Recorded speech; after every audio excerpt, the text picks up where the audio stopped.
Сәлеметсіңдер ме, құрметті оқушылар? Бүгін 43-ші сабақ өзіңді тексер. Қайталау сабағы. Бірінші есеп, сандарды салыстыр. 6 мен 8 сандарын салыстыратын болсақ, 8 артық, 6 ондық және 6 бірлік. 6 ондығымыз бізде 60, 6 бірлігіміз 6. Енді бізде 6 ондық артық болады. 8 ондық 800-дік. 8 ондығымыз 80, 800-дігіміз 800 саны. 800 артық болады. 60 және 80 сандары 80 60-тан артық. 60 ондық 600-дік. 60 ондығымыз бізде 600 саны. 600-дік ол 600 саны. Бізде 600 және 600 тең болады. 800-дік және 600-дік, 800-дік артық 600-ден. Екінші есеп, есептеуді баған түрінде орында. 63 пен 27 сандарының қосындысы және 100 пен 38 сандарының айырмасы берілген. 63-ке 27-ні қосамыз, баған түрінде жазамыз.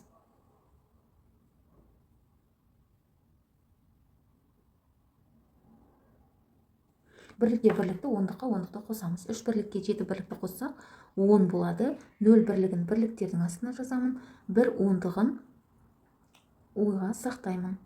6 ондыққа 2 ондықты қосамын. 8, ойдағы 1 ондықпен 9, жауап 90. Келесі, 100-ден 38 азайтамыз. Баған түрінде жазамыз.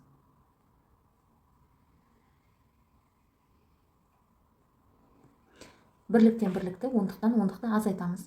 0 бірліктен 8 бірлікті азайта алмаймыз, сондықтан 100-діктің 1 ондығын қарызға береміз. Ұмытып кетпес үшін 0 мен 1 цифрлардың үстіне нүкте қоямын. Енді 1 ондықты қарызға бердік, бізде 10 болды, 10-нан 8-ді азайтамыз, 2 қалады. 100-діктің 1 ондығын қарызға бердік, бізде 9 ондық қалды, 9-дан 3-ті азайтамыз, 6, жауап 62. Жақша ішінде 100 бен 25-тің айырмасынан 35-ті азайт. Бізде бірінші орындалатын амал 100-ден азайтамыз 25-ті. Тең болады, 75 болады. Екінші орындалатын амал 75-тен азайтамыз 35-ті. Тең болады, 7-ден 3-ті азайтсам 4, 5-тен 5-ті азайтсам 0. Жауабы 40 болады. Келесі, бізде 13 пен 17-нің қосындысынан 24 пен 4-тің айырмасын азайт. Бірінші жақша іші орындалады. Бірінші орындалатын амал 13-ке қосамын 17-ні. 10-ға 10, 20, 3-ке 7, 10, 20-ға 10, 30 болады. Екінші орындалатын амал бізде 24-тен азайтамын 4-ті. Тең болады, 20 қалады. Үшінші орындалатын амал 30-дан шыққан нәтижелерді азайтамыз. Азайтамын 20-ны. Тең 10 болады. Жауабы 10. Келесі. 70 пен 20-ның қосындысынан 15 пен 25-тің қосындысын азайт. Бірінші орындалатын амал бізде бірінші жақшаны орындаймыз. 70-ке қосамын 20-ны. Тең болады 90. Екінші орындалатын амал бізде 15-ке қосамын 25-ті қосамын. Тең болады 30, 40 болады. Үшінші орындалатын амал 90-нан азайтамын 40-ті. Тең болады 50. Жауабы 50 болады. Үшінші есептің әр тапсырмасына қараймыз, мысалдарды шығар.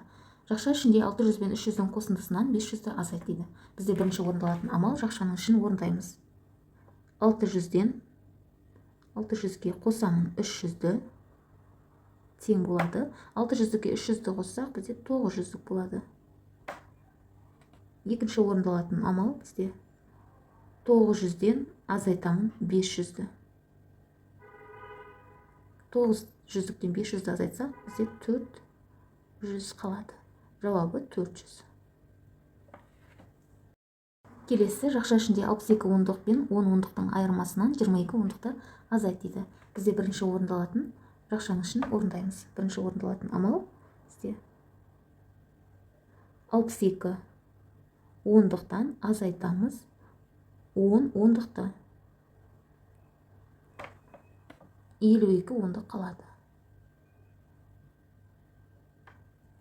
Екінші орындалатын амал бізде 52 ондықтан азайтамыз. 22 ондықты.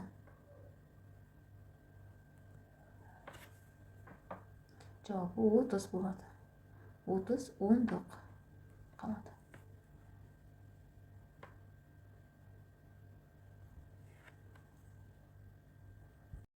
Баған түрінде қате жазылған мысалдарды түзеп жаздық. Енді оларды шығарамыз.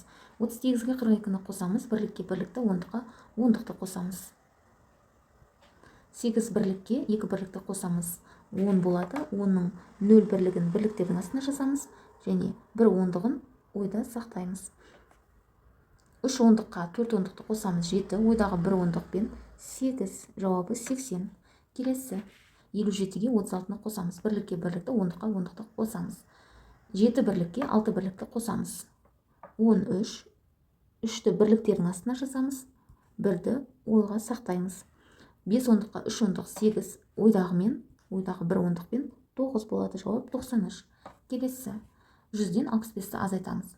Бірліктен бірлікті азайтамыз, ондықтан ондықты азайтамыз. 0 бірліктен 5 бірлікті азайта алмаймыз.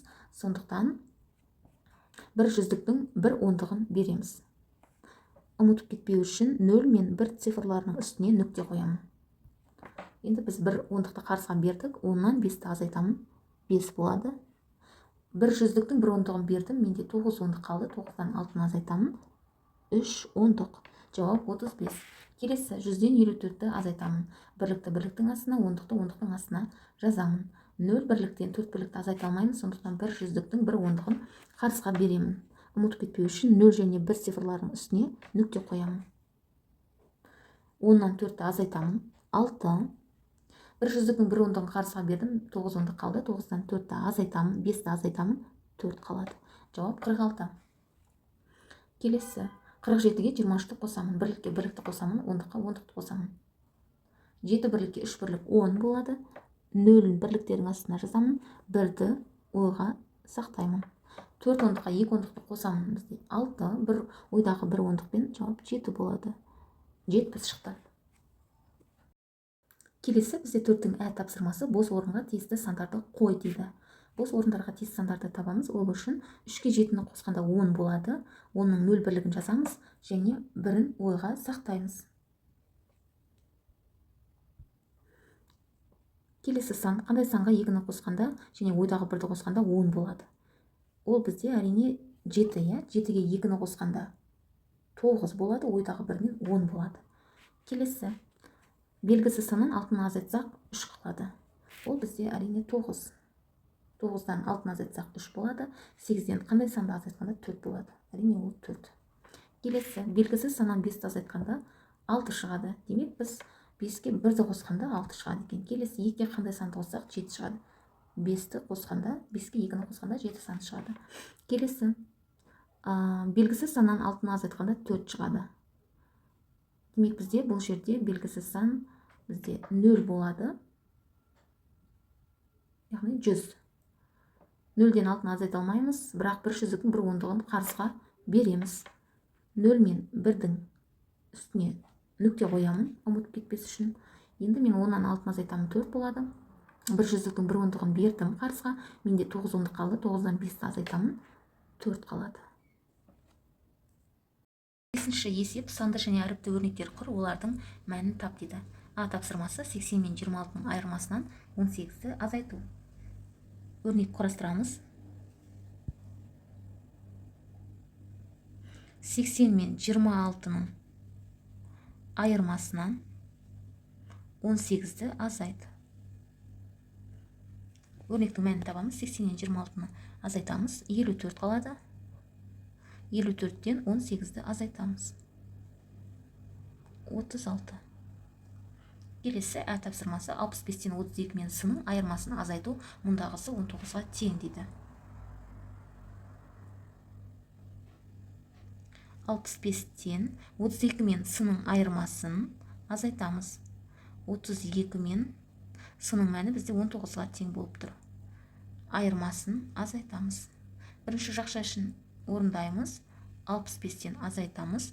32-ден 19-ды азайтсақ 13 қалады. 65-тен 13-ті азайтамыз, 52 қалады. 6-шы есеп өрнектерді салыстыр. 38 бен 16-ның айырмасы 19 бен 26-ның қосындысын салыстырамыз. Ол үшін 38-ден 16-ны азайтамыз, 22 қалады. 19-ға 26-ны қосамын, 45. Және 19 бен 26-ның қосындысы бізде артық. Келесі 69-дан 38-ді азайтамыз, 31 қалады. 80-нен 56-ны азайтамын, 24. Бізде 69-дан 38-ді азайту өрнегі артық. Келесі 54-де 36-ны қосамыз, бізде 90 болады. 100-ден 18-ді азайтамыз, 82. 100-ден 18-ді азайту бізде артық.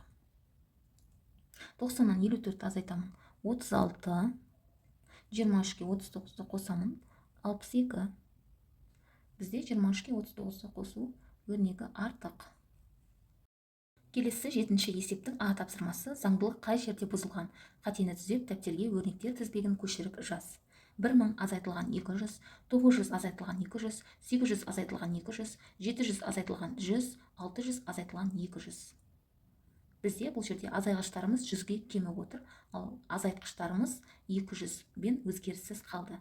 Бірақ бұл 700 азайту 100 өрнегінде заңдылық бұзылған. Біздің азайтқышымыз 200 болу керек. Осы қатені түзеп дәптерге жазамыз. Заңдылықты түзетіп, балалар дәптерге жазып аламыз. Есептің Ә тапсырмасы. Қандай заңдылықты байқадың? Өрнектер тізбегін толықтырып жаз дейді. 60 қосылған 40 азайту 10, 60 қосылған 30 азайтылған 20, 60 қосылған 30 азайтылған 40 дейді. Бізде балалар бұл жердегі заңдылық екінші қосылғыштарымыз 10 санына кеміп отыр, ал екінші азайтқышымыз 10 санына артып отыр. Енді бізге заңдылықты толықтырып жаз дейді. Бізде енді келесінде 60 қосылған 20 азайтылған 30 болады.